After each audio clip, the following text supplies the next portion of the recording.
সূচক ও লেনদেনের নিম্নমুখী ধারায় শেষ হলো গেল সপ্তাহের পুঁজিবাজারের কার্যক্রম। ঢাকা স্টক এক্সচেঞ্জের পাশাপাশি চট্টগ্রাম স্টক এক্সচেঞ্জেও ছিল নিম্নমুখী ধারা। পুঁজিবাজার নিয়ে সুখবর কবে সাধারণ মানুষ পেয়েছে তা এখন ভাবনার বিষয়। সপ্তাহের একদিন খুব একটা ভালো থাকলেও আস্থাহীনতায় এখনও পুরোপুরি ঘুরে দাঁড়াতে পারেনি বাজার। গত সপ্তাহে ঢাকা স্টক এক্সচেঞ্জেও ছিল নিম্নমুখী ধারা। সপ্তাহের ব্যবধানে সূচক ৭৩ পয়েন্ট কমে দাঁড়িয়েছে ৫,৪৪৯ পয়েন্টে। গড় লেনদেন সপ্তাহের ব্যবধানে ৩৯%। হাতবদল হওয়া শেয়ার ও মিউচুয়াল ফান্ডের মধ্যে দাম বেড়েছে ৬৮টির, কমেছে ৩০৬টির, আর অপরিবর্তিত ছিল ২৩টির দাম।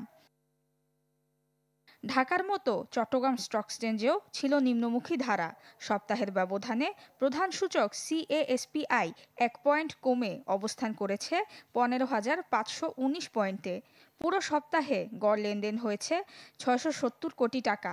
হাতবদল হওয়া শেয়ার ও মিউচুয়াল ফান্ডের মধ্যে দাম বেড়েছে ৮৯টির, কমেছে ১৯৫টির, আর অপরিবর্তিত ছিল ২৮টির দাম।